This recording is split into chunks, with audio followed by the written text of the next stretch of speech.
एक शहर में एक आलीशान और शानदार घर था। वह शहर का सबसे खूबसूरत घर माना जाता था। लोग उसे देखते तो तारीफ किए बिना नहीं रह पाते।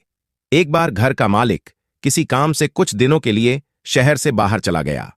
कुछ दिनों बाद जब वह वापस लौटा तो देखा कि उसके मकान से धुआं उठ रहा है।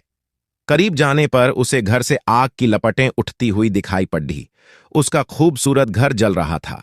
वहां तमाशाबीनों की भीड़ जमा थी, जो उस घर के जलने का तमाशा देख रही थी। अपने खूबसूरत घर को अपनी ही आंखों के सामने जलता हुए देख वह व्यक्ति चिंता में डीएच गया। उसे समझ नहीं आ रहा था कि अब क्या करे, कैसे अपने घर को जलने से बचाए। वह लोगों से मदद की गुहार लगाने लगा कि वे किसी भी तरह उसके घर को जलने से बचा लें। उसी समय उसका बड्ढा बेटा वहां आया और बोला, पिताजी, घबराइए मत, सब ठीक हो जाएगा। इस बात पर कुछ नाराज होता हुआ पिता बोला, कैसे ना घबराऊं, मेरा इतना खूबसूरत घर जल रहा है। बेटे ने उत्तर दिया, पिताजी, माफ कीजिएगा, एक बात मैं आपको अब तक बता नहीं पाया था। कुछ दिनों पहले मुझे इस घर के लिए एक बहुत बढ़िया खरीदार मिला था। उसने मेरे सामने मकान की कीमत की 3 गुनी रकम का प्रस्ताव रखा। सौदा इतना अच्छा था कि मैं इनकार नहीं कर पाया और मैंने आपको बिना बताए सौदा तय कर लिया।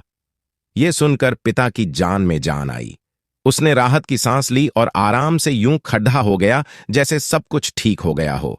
अब वह भी अन्य लोगों की तरह तमाशबीन बनकर उस घर को जलते हुए देखने लगा। तभी उसका दूसरा बेटा आया और बोला, पिताजी, हमारा घर जल रहा है और आप हैं कि बड्ढे आराम से यहां खड्डी डीहे होकर इसे जलता हुआ देख रहे हैं। आप कुछ करते क्यों नहीं? बेटा, चिंता की बात नहीं है। तुम्हारे बड्ढे भाई ने ये घर बहुत अच्छे दाम पर बेच दिया है। अब ये हमारा नहीं रहा, इसलिए अब कोई फर्क नहीं पड़ता। पिता बोला, पिताजी, भैया ने सौदा तो कर दिया था, लेकिन अब तक सौदा पक्का नहीं हुआ है। अभी हमें पैसे भी नहीं मिले हैं। अब बताइए, इस जलते हुए घर के लिए कौन पैसे देगा? यह सुनकर पिता फिर से चिंतित हो गया और सोचने लगा कि कैसे आग की लपटों पर काबू पाया जाए। वह फिर से पास खड़े लोगों से मदद की गुहार लगाने लगा। तभी उसका तीसरा बेटा आया और बोला, पिताजी, घबराने की सच में कोई बात नहीं है।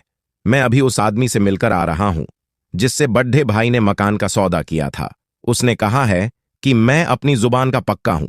मेरे आदर्श कहते हैं कि चाहे जो भी हो जाए, अपनी जुबान पर कायम रहना चाहिए।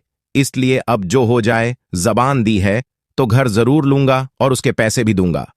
पिता फिर से चिंता मुक्त हो गया और घर को जलते हुए देखने लगा। Moral of the story.